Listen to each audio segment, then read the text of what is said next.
Should consequences for shots be specific or subjective and situational? And then piggybacking off of that, what can I do to create more effective consequences? The consequences we have don't seem to be working. Any creative ideas? Pretty sure I know who that one came from. But that's okay. I'm not gonna out anybody up here. I just winked at her so she knows that I know. All right, so I have a couple of thoughts about that, and then I want to hear from you guys. So, should consequences for shots be specific or subjective and situational? That's a little bit of a trick question in a sense, and I have a couple of thoughts about that. One, I would say that the procedure only works if it's followed every time. What we don't want to have is we don't want to have a pattern in our homes to where we have a procedure in place, but we're not following it. If the procedure isn't being followed, then it's not really worth the piece of paper it's written on. So one, from you guys, first and foremost, there needs to be a really high level of commitment that whatever the shots are, we're going to follow them. And so when you have your shots and your consequences, if you have a shot and you already have the consequence, then it's designed to take the guesswork out of it.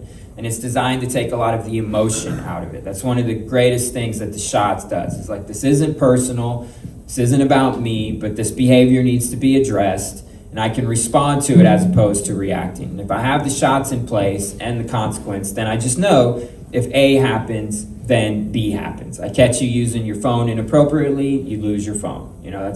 That's a consequence for not being able to operate that privilege in a healthy way. So that's supposed to kind of keep us on track and keep us from not being thrown back into a place of chaos or being frantic if and when the shot does happen or the rule is broken. As what do we do now? We already know what to do now. Now we just follow whatever the shot is. And especially in the beginning, the follow through is really the most important thing. It almost doesn't matter so much what the consequence is in early recovery. What really matters is the follow through, because the kid needs to know that they're not in charge anymore, that they're not running the show, that it's not a democracy in your home, it's a dictatorship. It can be benevolent dictatorship. You can treat your people generously and with love, but it's still a dictatorship, and they need to know that. And then the other thing that I would say that kind of piggybacks off of that is, when you get a little further down the road, if you have a consequence that isn't effective, and effective means doesn't work. If it's not working, if we're not getting the result we're looking for, then the consequence isn't effective. And so if you have a consequence that isn't effective or isn't enough, it's not getting your kids' attention, then you want to look at, okay, we need to turn up the heat. Because the way that your kids' brains work is that until the consequence for behavior in a negative way starts to outweigh the benefits of that behavior, there's not a lot of motivation to want to change the behavior. So that's a couple of thoughts that I had. Christy, you have anything that you want to add to that? Sure. I'll go. I keep thinking I need this mic. That's okay. Sorry. That's all good. I'll get it eventually. So I was just going to say that whenever I heard the question, what I thought of was, we have our shots and consequences on the refrigerator, and I think most of the time it's good to stick whatever you have there, follow through on. What I did that was helpful to me is, if he did something, there might be 3 or 4 things I had listed there that I could do. So not just one. So if it was kind of a first offense and he wasn't characterized by it all the time, it might just be an amends, like an amends letter. If I really see that, this is becoming a pattern now. I mean, it could go all the way to you're being kicked out of the house for 30 days. And then, some of the other ones that I do, you might be in the garage for a few nights. You might write a report on integrity or whatever it is that I'm seeing. And so that was helpful to me. That way I can still follow through what's on my shots and consequences.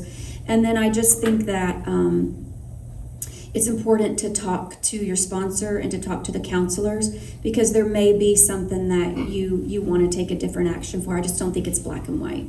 And so just getting wisdom from other people, especially if what you're doing isn't working, then you for sure want want to change it. And I agree with that. It has to, the pain of that has to outweigh the pleasure of whatever they're getting away with. Just really quick, my parents had me sleep in the garage a lot for not doing the dishes. And let me tell you, that gets pretty uncomfortable when there's cockroaches and people mowing the yard and the backyard and stuff. So it was a consistent consequence for me, and it got to the point where I was like, I'm not getting any sleep. Like, I'm starting to I don't know. They even had me sitting there when I was doing step work too. If I had a step work deadline, I said, my mom is cracking up. But it sucked. And it wasn't ever I don't know. I'm smart enough to know that I'm doing this to myself. I'm the one not getting my shit done. I'm the one not finishing the dishes. So, also kind of having that conversation with your teen, hey, it's right on the fridge. If you see that this is going to happen, if you do this, then what is the disconnect there? Do we need to have a family session? Do you need to talk to your sponsor? And kind of trying to bridge that disconnect. But the garage works wonders. Anything to add? Yeah. I too have also had to sleep in the garage. And I feel like they've covered a lot of it. Another thing that I thought about was by the time I moved in, back into my parents' house, I really wasn't having that much of a problem with doing everything that I felt like I needed to do. It was mostly when I was kicked out of my parents' house right after getting out of rehab, and I went through multiple host homes, through the Woodlands and Westview. I was just kind of getting tossed around everywhere.